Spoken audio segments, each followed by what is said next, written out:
Donc je m'appelle Thomas, je viens de Boulogne-sur-Mer et on m'a demandé de partager avec vous aujourd'hui comment j'évangélise au quotidien autour de moi. Alors mon fonctionnement est assez simple, je suis devenu chrétien il y a 3 ans et depuis j'en parle partout, sans tabou et avec fierté. Merci.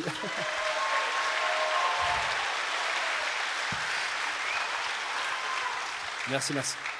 Donc j'en parle sans tabou et avec fierté, j'en parle avec ma famille, avec mes amis et même avec mes collègues. D'ailleurs, mon parrain de confirmation est l'un de mes collègues de travail, puisqu'à force d'en parler, on découvre des gens, on découvre des chrétiens, et puis les liens se font. Tac, tac. Donc ce que j'ai découvert à travers ces conversations, c'est en fait que les gens sont bien plus ouverts qu'on ne le croit. La plupart du temps, ils ont simplement une grande méconnaissance du monde chrétien. Alors quand ils se retrouvent devant un catholique pratiquant, d'abord, ils vous regardent bizarrement, et ensuite, ils vous posent beaucoup de questions. Les gens parlent beaucoup. Mais ce que j'ai compris, c'est qu'il faut essayer de vivre selon l'Évangile. Alors j'essaye de m'y tenir dans ma vie quotidienne, j'essaye d'appliquer concrètement les conseils du Christ avec moi-même, puis avec les autres. Parfois, c'est juste un mot, un conseil donné au bon moment, une oreille attentive ou un coup de main. Et à force d'essayer de bien agir, quelque chose se produit. Les gens le remarquent et ils viennent naturellement vers vous. Alors pas 3000 par jour, mais des personnes qui s'interrogent, qui cherchent et qui ont envie de comprendre, viennent souvent vers moi pour en parler. Quand j'ai décidé de me convertir, ma femme a commencé à observer les changements en moi.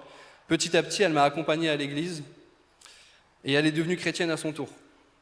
Ma cousine m'a envoyé un message pour savoir comment se faire baptiser et elle l'a été à Pâques de cette année.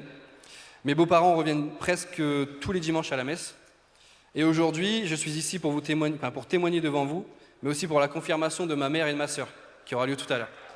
Merci.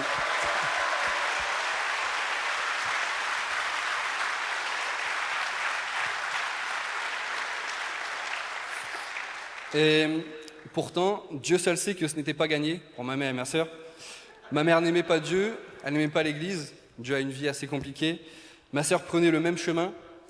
Et pourtant, en leur parlant simplement de Dieu, en leur exposant mes raisons de croire en Jésus, elles ont été touchées par le Seigneur, elles s'y sont intéressées, et voilà qu'aujourd'hui, elles vont recevoir l'Esprit Saint.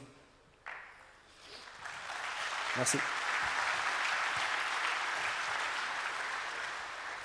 Alors pour conclure, je finirai par dire que j'ai compris qu'il fallait me convertir moi-même avant d'aller convertir les autres.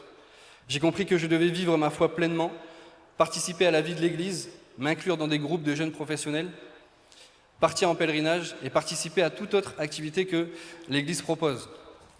Après 3 ans, j'ai compris que je devais vivre pour Dieu et que lui ferait le reste. Merci.